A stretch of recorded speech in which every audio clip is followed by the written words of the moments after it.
Vincent Parisot, RTL Matin. Et j'imagine, Laurent Gérard, que Nicolas Sarkozy est à vos côtés. Oui, vite, je veux le dire, oui.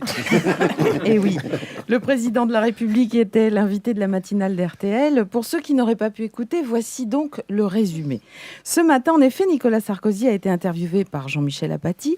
Faute de temps, cet entretien s'est poursuivi hors antenne. Et en exclusivité pour les auditeurs d'RTL, voici l'enregistrement. Monsieur Sarkozy, si vous êtes reconduit dans vos fonctions présidentielles, vous avez dit que vous proposeriez une réforme du permis de conduire. Où en êtes-vous? Écoutez, avant de vous répondre, monsieur Apathy, je voudrais vous remercier de rappeler cette réforme. Parce que vous savez, monsieur Apathy, c'est pas tous les journalistes qui la rappellent, cette réforme qui va bouleverser la vie des jeunes. Hein?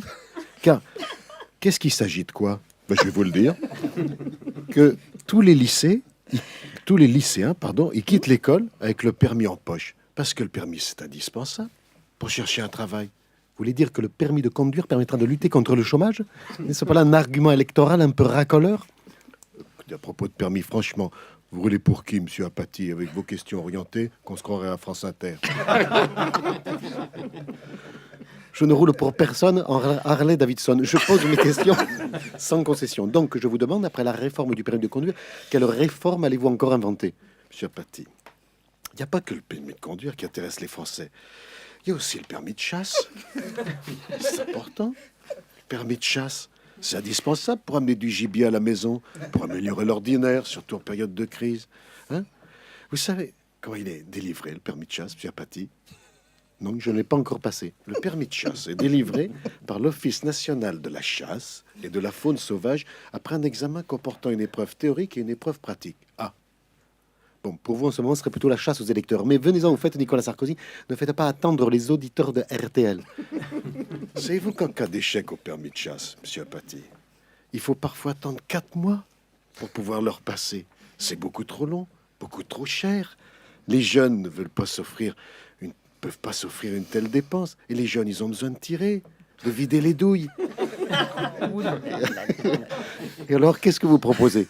Que les jeunes sortent de l'école primaire avec le permis de chasse en poche. Mais c'est pas tout.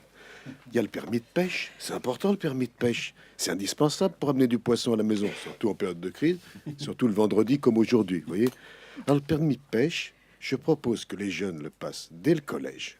Parce que les jeunes, ils aiment bien avoir la gaule. Mais je vais pas en rester là. Il y a aussi le permis de construire, le permis d'inhumer, le permis bateau. Ça, c'est des vraies mesures. C'est pas comme celle du menteur à teinture. Hein. Parce que des idées comme les siennes, Des noms. ça devrait pas être permis. Et alors, à 8h30, le président a pu dialoguer avec les auditeurs. Oui, bonjour, c'est Gérard Depardieu. Salut Gérard. Bonjour Gérard, ça fait plaisir. Ah, vous en avez de la chance de l'avoir, mon Nicolas, dans le studio. C'est un gars, on entend du mal, mais il fait du bien, oui. Hein. S'il est élu, il va éradiquer le moustique tigre et le frelon asiatique, ça j'en suis sûr. Il va faire du bien ce matin, tiens, là, dans le studio. Il fait des miracles, tiens, Vincent Parisot. Je vois que tes cheveux commencent à repousser. Et toi, la Jade, ce matin, tu vas arriver à l'heure à la crèche avec ta fille, hein? Grâce à mon Nicolas. Vous allez voir, hein, vous avez pas entendu tout à l'heure, Jean-Michel Apathy, il est en train de perdre son accent du Pays Basque. Il parlait normalement, c'est pas un signe, ça? Et Alain Duhamel, vous allez voir, c'est la seule élection, il va pas se gourer dans ses prédictions. Grâce à qui? À Nicolas, hein? Et puis tiens, tu lui dis RTL, il te fait gagner un plein d'essence. Il fait du bien, je vous le dis. Si vous n'êtes pas gentil avec lui, hein, c'est pas bien. Et si vous êtes gentil avec lui, il va même vous donner de l'argent. C'est bien pour RTL. Alors, nous avons encore un appel pour vous, Monsieur le Président. Je crois qu'il s'agit d'Enrico qui nous appelle de Paris. Alors, Enrico, c'est à vous. Le Président attend votre question. Bonjour ma petite sœur Jade et bonjour Bonjour, Enrico. mon frère Vincent. Bonjour, monsieur Vincent. Bonjour à tous les auditeurs et toutes les auditrices de toutes les couleurs de l'arc-en-ciel de la paix. Et bonjour à toi, Nicolas, mon tout petit frère à moi. Bonjour Enrico. Ça fait bien plaisir de t'avoir au téléphone. Parce que tu vois, toi au moins t'es un vrai ami fidèle. Ça c'est rare chez les gens de gauche. Ma parole d'honneur, tu sais que j'ai le cœur à gauche. Mais ça m'empêche pas que je suis fidèle à toi, Nicolas. Je suis pas comme Fadela Hamra et Martha Hirsch qui t'ont laissé tomber au moment où c'est que t'as le plus besoin d'eux. Quand je vois ça, Nicolas, ça me déchire le cœur. Comme quand il reste 2 boulettes dans le couscous et que personne ne veut les finir. Parce que moi, je dis toujours que les amitiés, c'est comme les boulettes. Faut pas les gaspiller, surtout quand il reste de la semoule et du bouillon. Ah, merci pour cette maxime pleine de bon sens, Enrico. Mais il est temps de poser votre question. Ma question à Nicolas, mon frère, ça concerne la sécurité sociale à nous. Oui. Alors très bien, allez-y. Je voudrais savoir si mon ami Nicolas, quand il sera réélu, il va autoriser le remboursement des dents en or par la sécurité sociale. Parce que ma tata Jamila, elle a envoyé sa dent en or dans une enveloppe à or postal pour avoir du cash. Et ils lui ont dit qu'ils n'en voulaient pas parce qu'elle était toute rouillée. Alors au jour d'aujourd'hui, et elle en voudrait une vraie de 18 carats. Tu veux savoir si on va rembourser les dents en or quand je serai réélu? Ben, je vais te le dire. Quand la crise, elle sera finie, dans 12 ou 13 ans, non seulement on remboursera les dents, mais on va créer une carte Vital Gold pour les meilleurs malades qui dépensent le plus. Alors ça, c'est des vraies réformes. Hein. C'est pas comme celle du menteur à teinture, de la Norvégienne avec ses lunettes pif gadget et du Robespierre de plein air. Hein.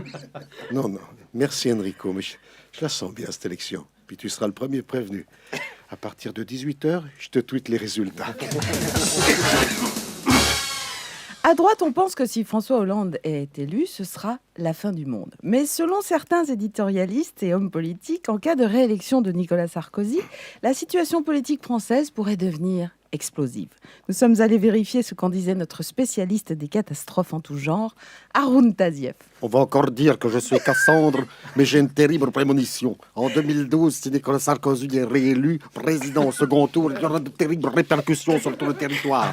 Des hordes de jeunes populaires en mocassins à glands pour les garçons et en jupe plissée en serre-tête en velours pour les filles feront du raffut dans les rues d'Auteuil jusqu'à 22h30.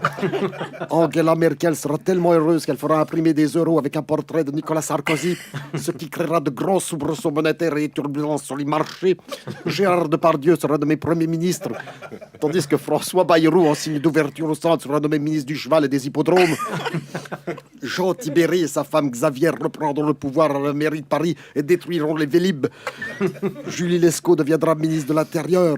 Le ministre de l'Éducation imposera la lecture de la lettre de Guy Drut aux écoliers. Dans les cantines scolaires, Enrico Macias lui imposera les boulettes à la viande. Jean-Luc Mélenchon passera la frontière espagnole déguisé en danseuse de flamenco. Tandis que François Hollande se laissera pousser la barbe et prendra le maquis dans les Vosges avec Jacques Lang. Dans le monde de la culture sera une énorme catastrophe. Les cendres de Bézu et de Patrick Topalov seront transférées au Panthéon, tandis que la fanfare des gardes républicains entonnera à la queue leu. Jean-Marie Bigard sera nommé ambassadeur à Rome auprès de Benoît XVI et lui dira le lancer de salope en latin. Au théâtre du Rond-Point, Jean-Michel Ribes, avec son rire de résistance, perdra ses subventions et sera obligé de programmer du rire drôle. Tous les théâtres Jean Villard seront rebaptisés théâtre Jean Lefebvre. Ils seront bondés tous les soirs. À France Inter, Éric Zemmour sera nommé directeur de la censure et les programmateurs trentenaires à col roulé, boucles d'oreilles seront obligés de passer du Sardou et du Barbelivien. Étienne Moujotte rachètera le Nouvel Observateur, Libération et Le Monde. À RTL, Jean-Michel Apathy présentera Stop ou encore. Et Alain Duhamel, qui s'est toujours gouré dans ses prédictions, présentant quand même l'horoscope. La croûte terrestre fondira, libérant des fumerolles toxiques. Et les sidérurgistes en colère d'ArcelorMittal déverseront des fleuves de métal en fusion sur les CRS. Le réacteur de la centrale de Fessenheim fondra et s'enfoncera dans les entrailles du globe terrestre jusqu'à la Chine qui nous déclarera la guerre nucléaire. Sous l'effet des radiations, les profs syndiqués perdront leur barbe. Mais le pire, c'est que Carla Bruni sortira un album de duo avec Jacques Cheminade. Laurent Gérard sur RTL. On vous a vu rire, monsieur. Donc, très en forme, je dois dire que la campagne électorale réussit malheureusement, Laurent Gérard. Et ça peut se Président. constater aussi sur rtl.fr.